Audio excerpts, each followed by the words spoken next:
Following the recent fatal shooting of Stephon Clark in Sacramento, California, lawmakers there have proposed a dramatic change to the rules that regulate law enforcement's use of deadly force. If it passes, the legislation would change the standard from using reasonable force to necessary force.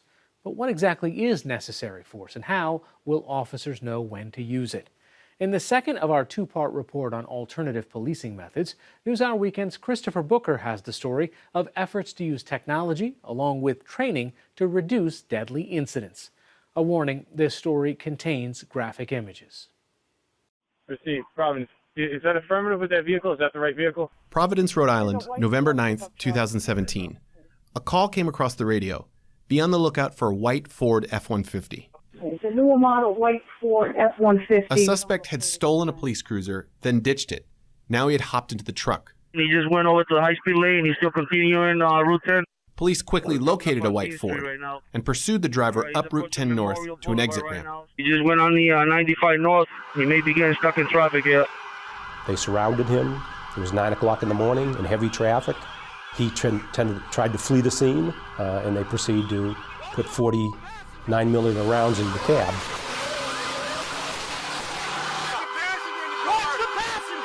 And it turns out it was the wrong guy. The white pickup was a Ford, just not the right Ford.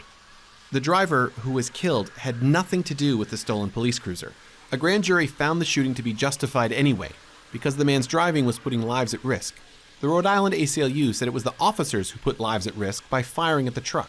I'd be the last person in the world to second guess an officer in that type of situation. But in many of these instances, you have to question whether there was something else that could have been done to prevent them being in that situation where it's shoot or be killed. Of the many difficult questions that surround a police shooting in America, Paul Jensen's has long been on the periphery. He's the CEO of Massachusetts-based Security Devices International, SDI for short.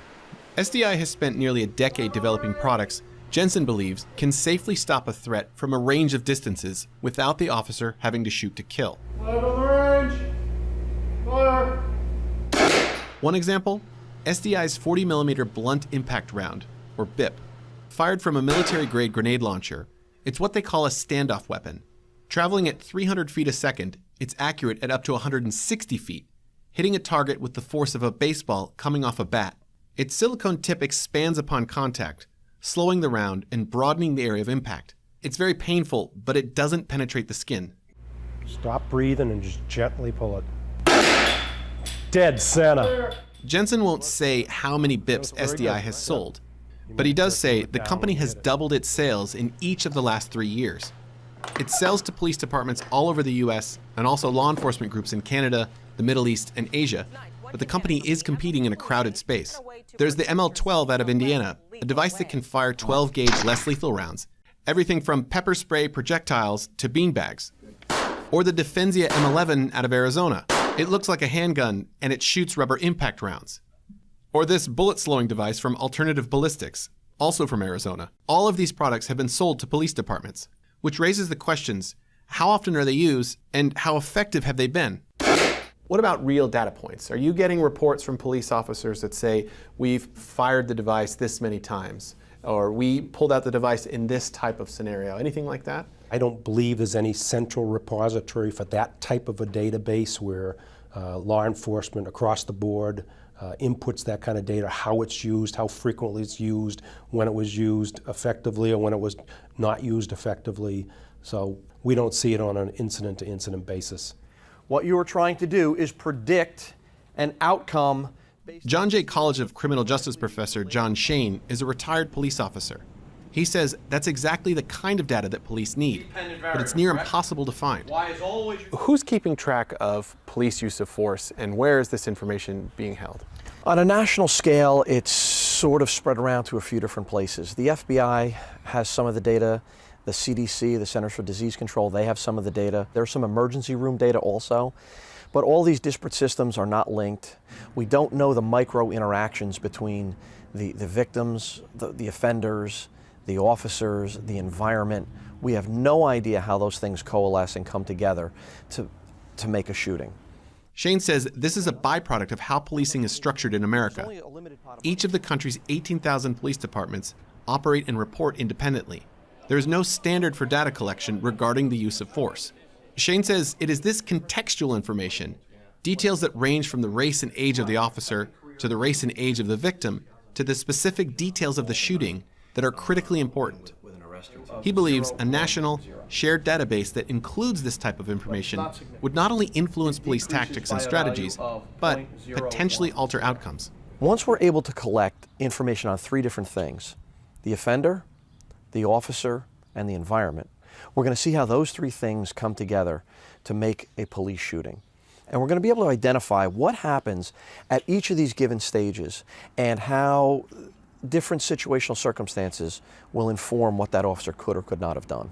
But Shane says, absent a mandate from the federal government, it's unlikely such a database will ever be created. Some police departments are not waiting. We need to have conversation about the use of force with police officers. But sometimes the conversations are unfortunate because all of our officers are oftentimes judged by one or two high-profile cases. And conversation's good, but understanding is better. Gary McNamara is chief of police in Fairfield, Connecticut. He and his colleague, Chief Keith Mello of nearby Milford, say law enforcement in their state has set out to modify and improve training in how and when it uses force. We train our officers more in when not to use force than when to use force. We train them in the use of force, non-lethal and deadly force, but we take greater effort in that decision-making process not to use force unless it's appropriate. This type of de-escalation training is now mandatory for all new Connecticut police officers. We're focusing more on mental health issues, trying to better understand that person in the field, but we're also now, probably more so than in the past, looking at the conduct of both the officer and the suspect. Did the conduct cause the situation to be escalated? What, was there a push from the state? Was this in response to a particular incident? Why the official change?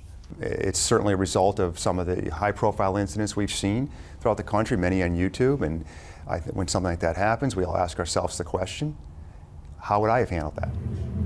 You see a man getting out of a truck. In 2015, using funds from seized assets, the Milford Police Department invested in this training simulator called the Virtua V300. They share it with 8 other Connecticut police departments. It allows officers to run through virtual scenarios. Sir, what's your name, sir? What's your name? In this scenario, Detective Tyrone Dancy has responded to a call from a distraught man holding a baby on the side of a bridge. We can work it out, absolutely. Nobody's hurt. All the while, Detective David Pecoraro is listening, escalating or de-escalating the simulator accordingly.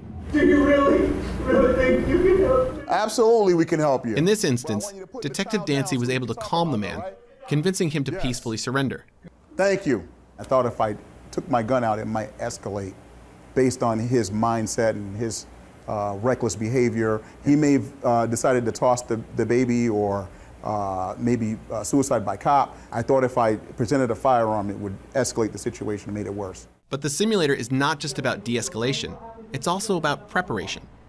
Here, Detective Dancy is coming in as a backup officer, responding to a domestic disturbance. Put the knife down! Put it down! You didn't draw your firearm until the knife came Until out. I saw the knife. I went to what we call the low ready position, where I'm ready to take a shot if need be. I can't do it now because there are people who are in the background who could be hit if you fired your weapon. But in the meantime, let me use my verbal skills to try and de-escalate this. What about a less lethal option? In this scenario, is a less lethal option available or possible or even reasonable?